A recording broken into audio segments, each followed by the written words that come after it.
Hi again, everybody. Welcome to this week's Ingles Furman Radio Network preview. It is the opening week of Southern Conference play for Clay Hendricks' Furman Paladins. And getting around weather and everything else, all of the challenges that we are facing as I'm recording this week. Hopefully everything's going to be cleared out of here, and it's going to be, forecast-wise, a very, very nice day on Saturday. Hopefully that will hold up. We're recording this in the early afternoon on Thursday, and there's a lot of unknown right now as far as the weather over the course of the next 36 hours or so. But hopefully all that hurricane stuff is going to blow through. Most importantly, everybody stays safe. And Saturday, again, by forecast, is supposed to be a beautiful day for family weekend and for the opening game of Southern Conference play for both Furman and Samford. I'm Dan Scott, of course, the voice of the Paladins, Tom Van Hoy. And this week, Marcus McMorris makes a guest appearance as David Cobb is off being inducted into the American College of Trial Lawyers. So congratulations to him. Marcus will come back. He'll be joining us in the booth in the analyst role as we get set to bring you the action between Furman and Samford. Paladins, of course, coming off of the loss at number 12, William and Mary, last time out, 34-24. Now 1-3 on the season. Samford is 1-2. They had a bye week this past Saturday, leading into the conference opener with Furman. And talking with the coaches this week, spend time, as I always do, with head coach Clay Hendricks and coordinators Justin Roper and Dwayne Vaughn. The general consensus among the three is the same, that there are a lot of mistakes that have to be cleaned up and mistakes that you get by and large when you're playing with a very young team. You may have picked up on Clay's comments back on Monday in the press conference that they took 65 players to William and Mary. 31 of those were freshmen or redshirt freshmen or true freshmen. So it's a young team, but a young team that's played 4 games now. And in talking with especially Justin Roper on offense, Dwayne Vaughn on defense, they're looking for collectively the light bulb to start to go on. And for some of these mistakes these youngsters have been making to start to dwindle, and hopefully dwindle rather significantly. And, I posed a question to Clay in his press conference on Monday and prefaced it with the statement that I believe is true, and so does he, that if William and Mary is among the 12 best teams in the country, and there's no reason to think they're not, that's a really good football team, this Furman team is not far off. I think everybody who was there understood that a play or two on both sides of the ball, and Furman had more than enough chances to win that football game. But it didn't happen. And that's the challenge to the coaching staff, is getting these things cleaned up. And I know that's what they have been doing this week, as they have been able to get good days on the practice field through and including Wednesday. Thursday is an indoor day, and Friday's availability is still kind of up in the air with what's going on campus. But they've been able to get work in, and Justin Roper telling me that offensively, Tuesday's practice wasn't so great, but Wednesday's was much, much better. Happens with any football team, especially with a young club. As far as the Samford Bulldogs are concerned, again, they are 1-2 with an off week that just wrapped up. They have lost to West Georgia in their opener. They lost at Florida, and last time out, 2 weeks ago, they had a 12-7 win at Alabama State. This is not the Samford offense that we are accustomed to seeing. Style-wise, tempo-wise, they're still going to be up-tempo. But, Michael Hyers, the last couple of years, has been a special quarterback. He is gone, and Quincy Crittenden is the signal caller for Chris Hatcher's offense now. And they still do the tempo. Crittenden is a guy who's going to run more than Hyers.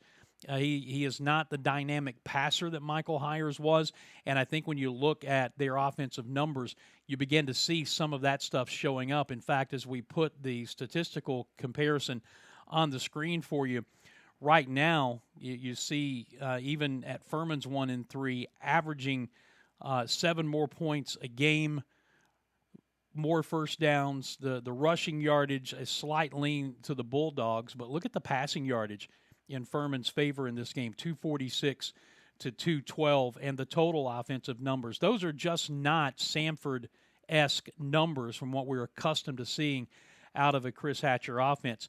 So Quincy Crittenden is the guy who's running the show for them. He, if you go back 2 years, remember, he won a playoff game for them when Hires was injured.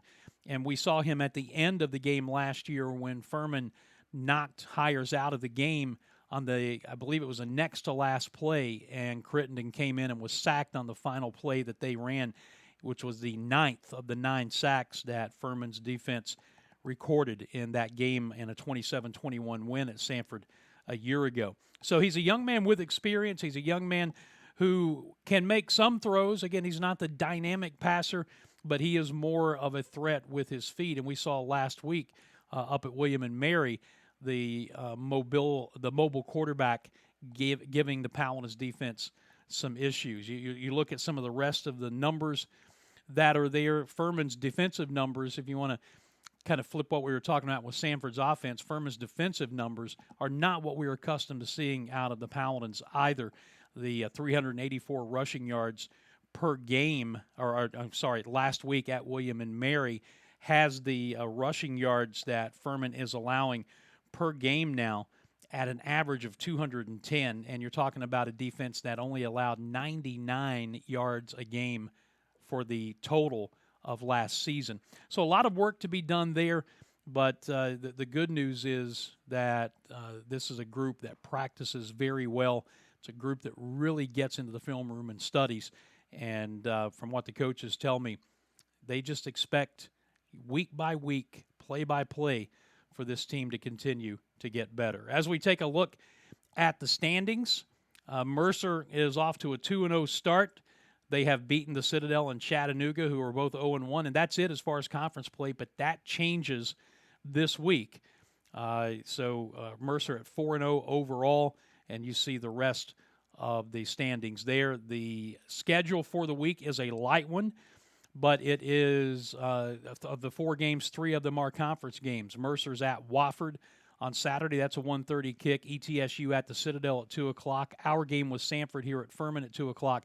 And the one non-conference game is Chattanooga entertaining Portland State.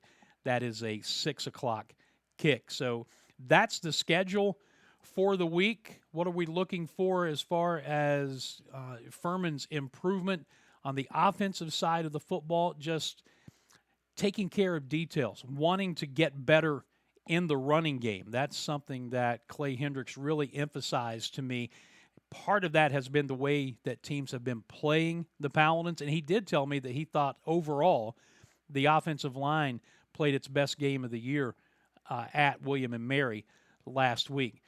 Cutting down on mistakes, both with your young quarterback and things that don't necessarily get seen by the average fan or sometimes the average broadcaster, where a guy may run a wrong route or may get a call on a blocking assignment wrong. Some of those things that don't get noticed as much as when a quarterback makes a play or a receiver drops a ball or whatever the case may be. Those are the things that they're working on behind the scenes to try and get cleaned up.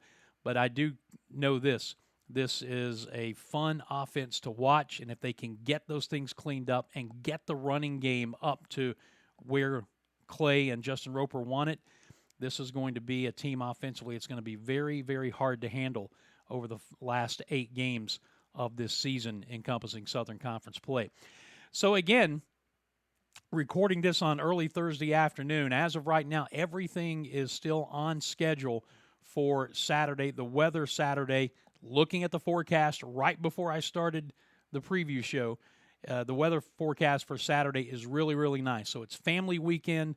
We're expecting to have a big crowd here. There are still some tickets available. You can get them at FurmanPaladins.com, or heck, just walk up to the box office before the game. We'd love to have you here in the stadium. If you can't make it, the television broadcast is ESPN Plus, and of course, we've got you covered radio-wise with the Pepsi countdown to kickoff beginning at 12:30, and the kick at 2 o'clock on the Fan Upstate, 97.7 FM in Greenville, 97.1 in Spartanburg, Odyssey.com and the Odyssey app online, and, of course, Booth Cam, in which you'll get to see, finally, someone worth looking at with the return, one game only, of Marcus McMorris substituting for David Cobb. So we look forward to having number 10 back with us this week, and hopefully that will be the sign of good things to come.